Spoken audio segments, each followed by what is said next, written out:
Next is by allowing bonus to the managing partner based on profit and the balance in an agreed ratio. Bonus to the managing partner when the result of operation of the partnerships are favorable. Bonus is not being considered in the computation of profit. Rather, it is a mere technique to distribute profits. Take note. The provisions for salaries and interest in the partnership agreement are called allowances. These allowances are not reported in the statement of recognized income and expense as salaries and interest expense. They are merely means of allocating profits to the partners. Okay. Sample problem. Problem number 3. From Basic Financial Accounting Reporting by Professor Win Balyada.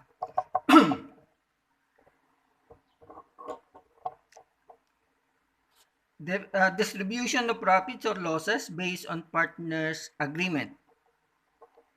So 3 partners agreed to share profit and losses according to the ratio of the respective investment at the beginning of the year. 300,000 for Abad, 250,000 for Aglukub, and 450,000 for Onate. Calculate the share of each partner under the following condition. A. 270,000 profit and B. 240,000 loss.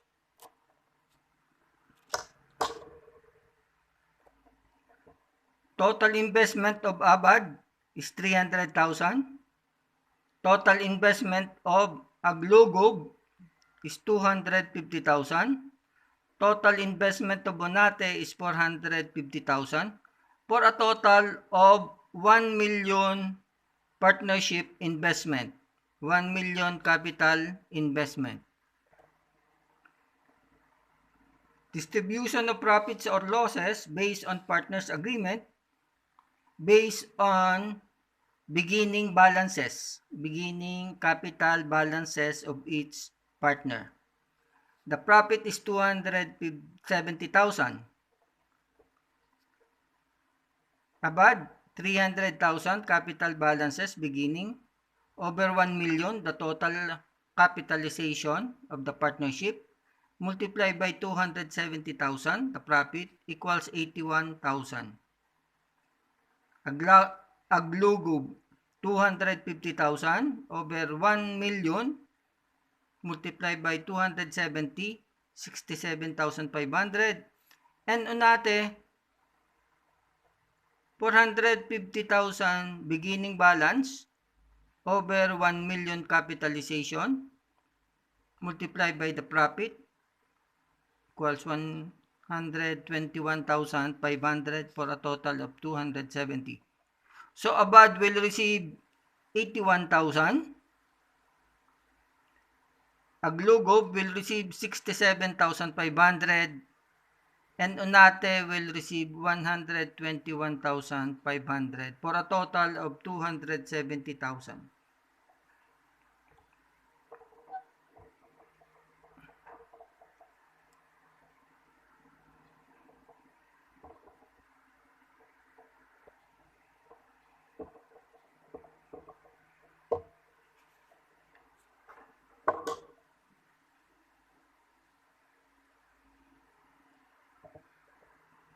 Next, 240,000 loss.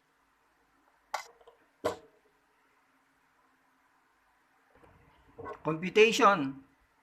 Abad, 300,000 beginning investment over 1 million multiplied by 240 loss, 72,000. Aglukub, 60,000 and Onate, 108,000. So, Abad shares in loss is 72,000.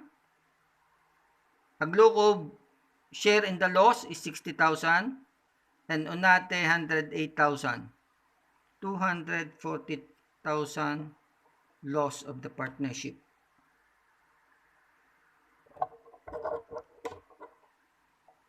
Problem number 5. On January 2018, Nick Marasigan and Dems Asakta agreed to produce and sell chocolate candies. Marasigan contributed 2,400,000 in cash to the business, and Asakta contributed the building and equipment valued at 2,200,000 and 1,400,000 respectively. The partnership had profit of 840 during 2018 but less successful during 2019 when profit was only 400,000. So Marasigan contribution is cash, 2,400,000. Asakta contribution is the building worth 2,200,000 and equipment worth 1,400,000.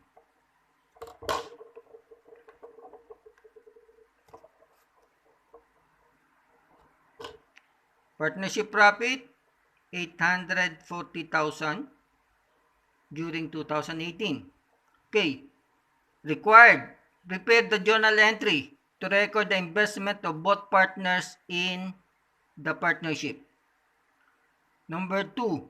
Determine the share of profit for each partner in 2018 and 2019 under each of the following condition. A. The partners agreed to share profit equally. B. The partners failed to agree on profit-sharing arrangement. C. The partners agreed to share profit according to the ratio of their original investment. D. The partners agreed to share profit by allowing interest of 10% on their original investment and dividing the remainder equally. The partners agreed to share profits by allowing salaries of 400,000 for Marasigan and 280,000 for Asakta and dividing the remainder equally. The partners agreed to share profit by paying salaries of 400,000 to Marasigan and 280,000 to Asakta, allowing interest of 9% on their original investment and dividing the remainder equally.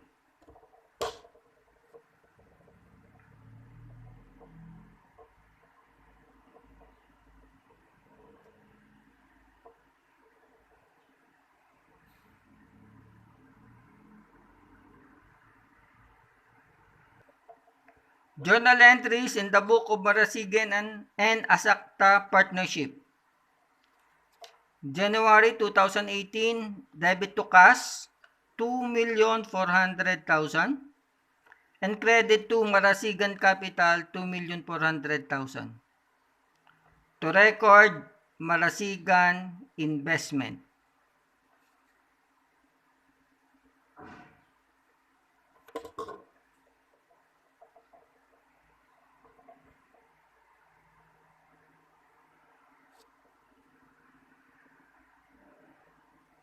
Next entry, building, 2,200,000. Debit, equipment, 1,400,000. And credit, Asakta Capital, 3,600,000. To record Asakta investment.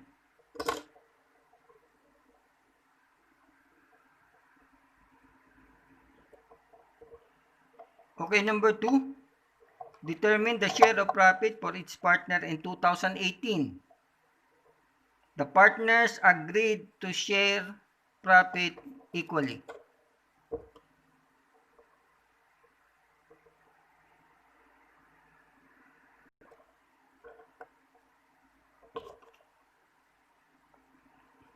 $840,000 profit for 2018 to be divided equally among Marasigan and Asakta.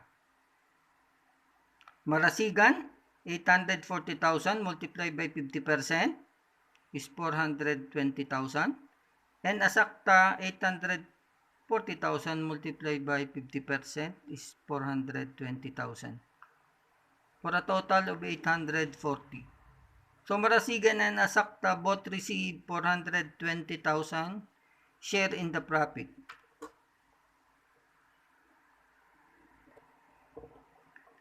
Letter B. The partners failed to agree on a profit sharing arrangement. There is no agreement as to the profit sharing arrangement. Since there is no agreement, we will be using their beginning capital investment. The beginning capital investment of Marasigan is 2,400,000. Asakta is 3,600,000 for a total capital investment of 6 million.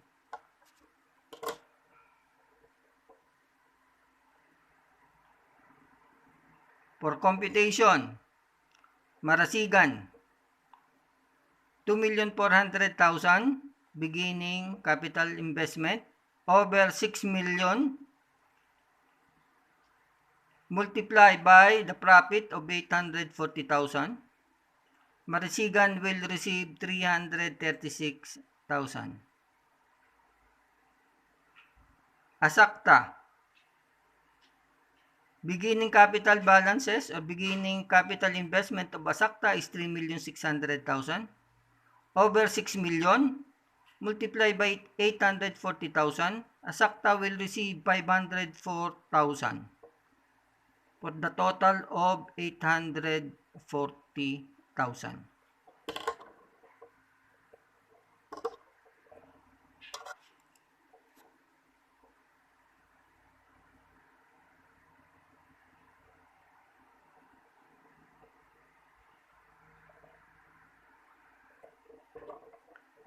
Letter C. The partners agreed to share profit according to the ratio of their original investment. Computation is just the same with the computation in letter B. Same computation for letter C and B.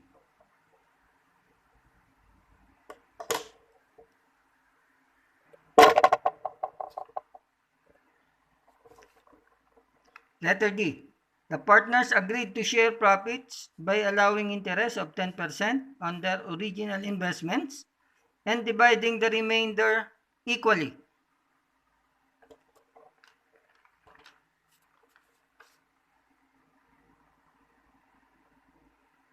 Okay. 10% interest on capital investment. Marasigan is 2,400,000 multiplied by 10%. 240,000 for Marasigan. Asakta, 3,600,000 multiplied by 10%. 360,000 for Asakta. Subtotal, 600,000. The balance to be divided equally. 840,000 the profit minus 600,000 subtotal. Remainder is 240,000 to be divided equally. So Marasigan 240,000 multiplied by 50%, 120,000, and Asakta 240,000, 50%, 120,000 for a total of 240,000. Subtotal of interest on capital investment 600,000 plus 240,000, total 840,000. Marasigan will receive 360,000.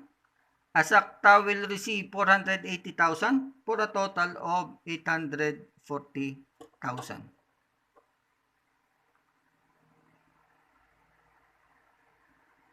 Marasigan share in the profit. Asakta share in the profit. Total profit is 840,000.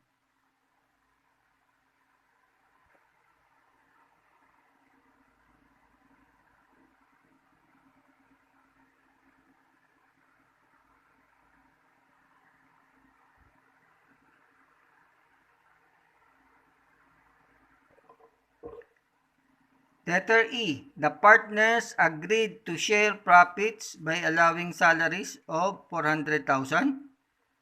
for Marasigan and 280,000 for Asakta, and dividing the remainder equally.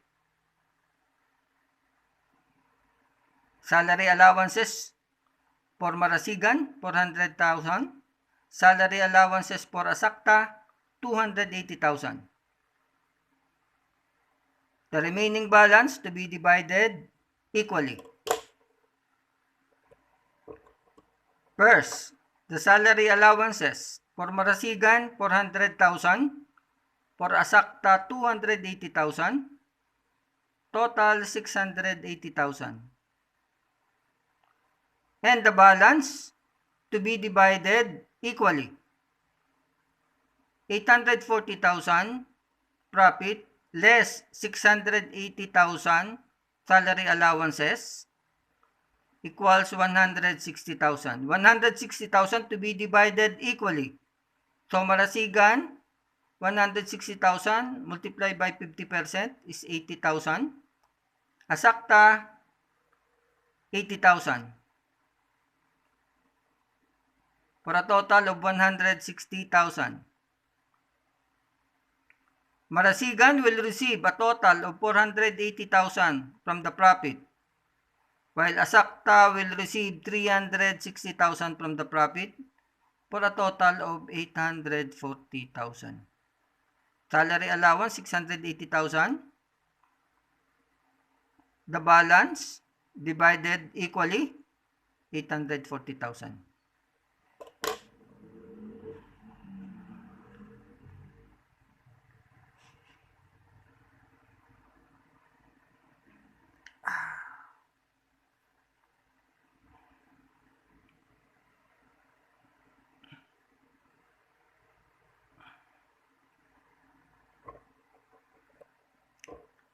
The last requirement, the partners agreed to share profits by paying salaries of 400,000 to Marasigan, 282 to Asakta, allowing interest of 9% on their original investment and dividing the remainder equally. Okay, salary allowances for Marasigan, 400,000. For Asakta, 280,000 for a total of 680,000. 9% interest on original investment for Marasigan, 2,400,000 multiplied by 9%, 216,000. And for Asakta, 3,600,000 multiplied by 9%, 324,000 equals 540,000. The total payment for salaries, allowances, and interest is 1,220,000. 680,000 plus 540,000 equals 1,220,000 more than the profit of 840. So the partnership lost 380,000. The partnership incurred a loss of 380,000 because of the distribution on salary allowances and interest. The partnership lost 380,000 to be divided equally among Marasigan and Asakta. 380,000 multiplied by 50%, 190,000 loss for Marasigan, and Asakta, same, 190,000 loss, for a total of 380,000.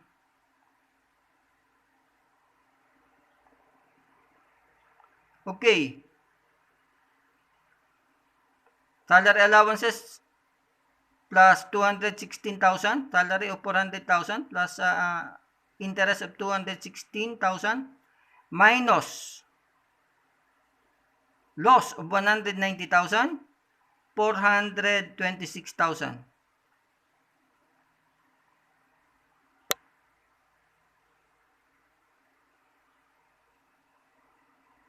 For Asakta, 280,000, 324,000 minus 190,000, 414,000. Total, 840,000. So, Marasigan will receive share in the profit of 426,000 and Asakta will receive 414,000 for a total of 840,000 profit.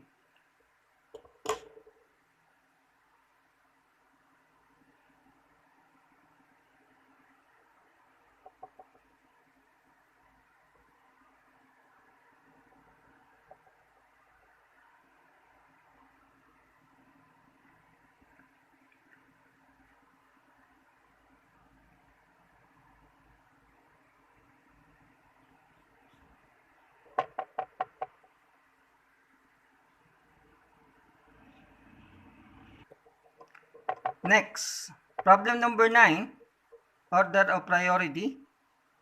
On January 1, 2018, the Mones, Pitular, and Tuason partnership was formed with initial investment by the partners as follows.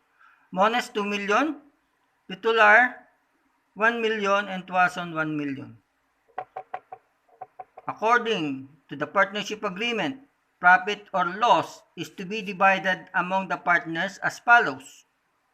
1. Salaries of 120,000 for Mones, 60,000 for Pitular, and 60,000 for Tuason. Next, interest at 5% of the original capital balances. And the remainder to be divided among Mones, Pitular, and Tuason in a ratio of 4:1:1, 4:1:1, respectively, meaning 4 for Mones, 1 for Pitular, and 1 for Tuason. The partnership reported profit of 350,000 for the year ended December 31, 2018.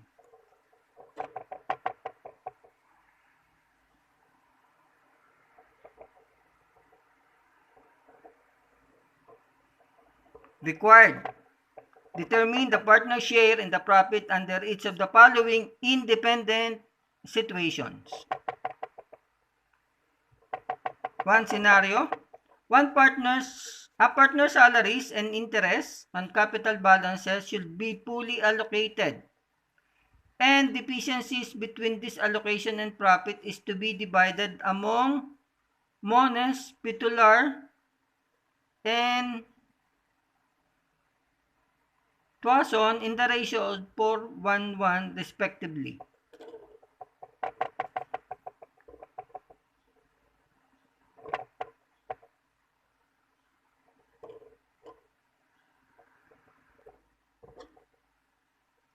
Salary allowances for Mones is 120,000, Pitular is 60,000, and Tuason 60,000 for a total of 240,000. 5% interest on original capital investment. Mones is 2 million. Ang capitalization multiplied by 5% is 100,000. Pitular capital is 1 million. 5% is 50,000. And Tuason 1 million. 5% is 50,000 for a total of 240,000. And then the balance to be divided equally.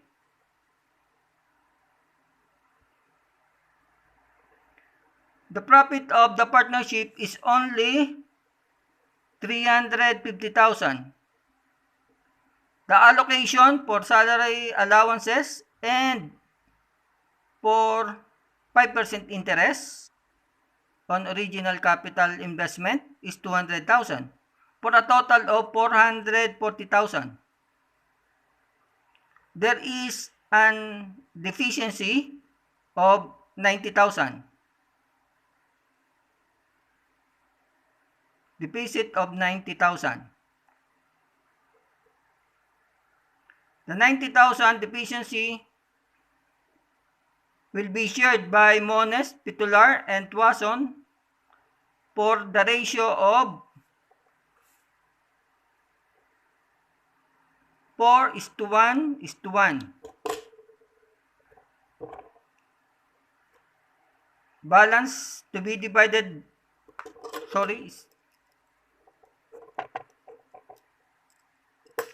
Balance to be divided, 4:1:1. Okay. 4 for Mones, 1 for Pitular, and 1 for Tuason. 4 plus 1 plus 1 equals 6. Okay. So Mones, 90,000 deficient C, multiplied by 4 over 6, 60,000, consider as loss. Pitular, 90,000 multiplied by 1 over 6 is 15,000. And Tuason, multiplied by 1 over 6 is 15,000. So Mones share a deficiency of 60,000. Pitular, 15,000. And Tuason, 15,000. This will be deducted on their salary allowances and interest of 5%.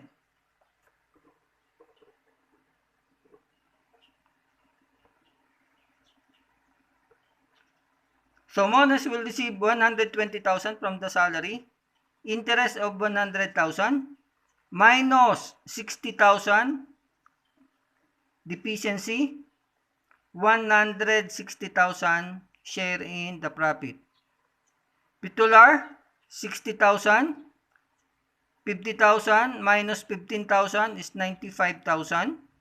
And Tuason, 60,000, 50,000 minus 15,000 is 95,000.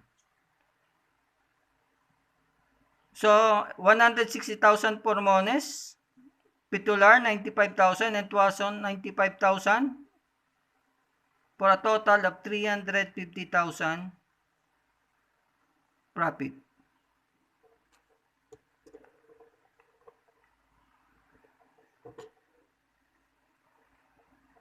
Number 2, partner salaries and interest on capital balances should be made only to the extent that the profit can provide.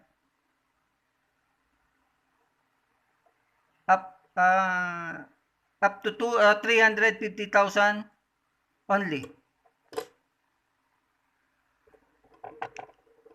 Salary allowances for Mones is 120,000. For Pitular is 60,000 and Tuason 60,000 for a total of 240,000. The profit is 350,000 only, so the remaining balance is only 110,000. Not enough to cover the 5% interest on original capital investment. The 5% interest on the original capital of Mones is 100,000. The 5% interest of Pitular is 50,000 and the 5% interest of Tuason is 50,000. The total of 150 and 50 is 200,000. So by the ratio, we'll be using the 100,000 over 200,000 multiplied by 110,000, the remaining profit after the salaries distributed, after the distribution of salary allowances. Mones will receive 55,000.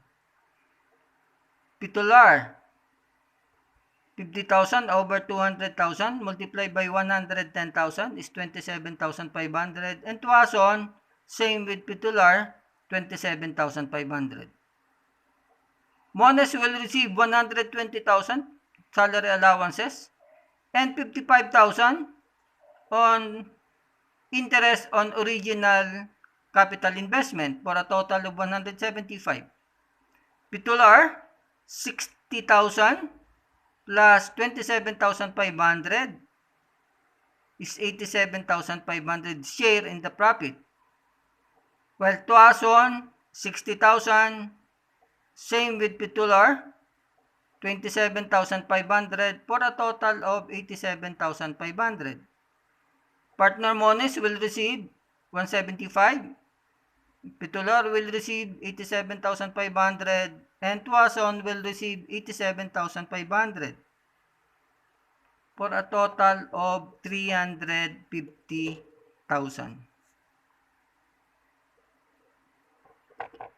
Computation, 5% interest on original capital balances. 2 million multiplied by 5% is 100,000. 100,000 over 200,000 multiplied by 110 is 55. Okay, Petular, 1 million multiplied by 5% is 50,000. 50,000 over 200,000 multiplied by 110,000 is 27,500. And Tuason, same. 50,000 over 200,000 multiplied by 110 is 27,500.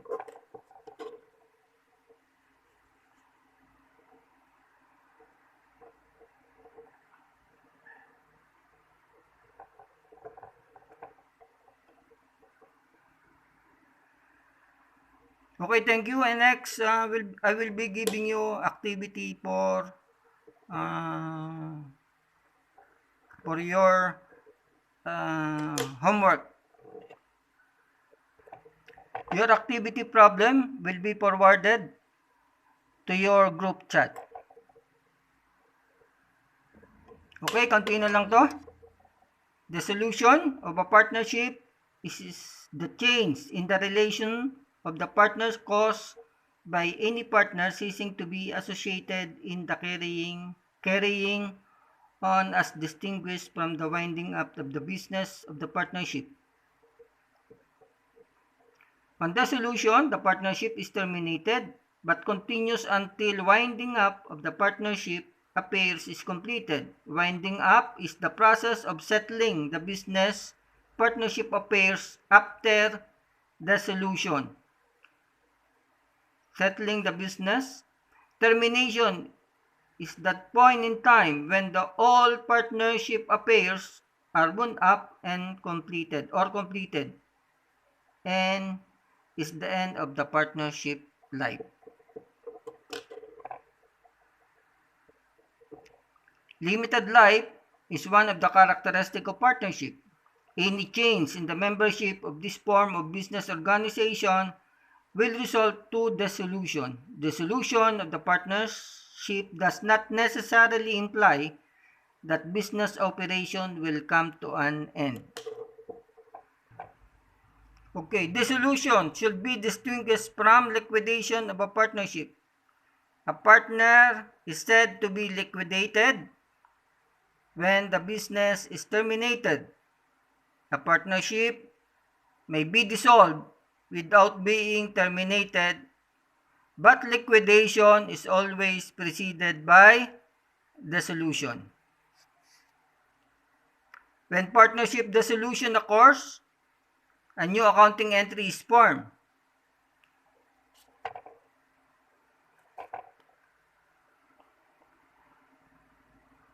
The old partnership should first adjust its book so that all accounts are properly stated at the date of dissolution.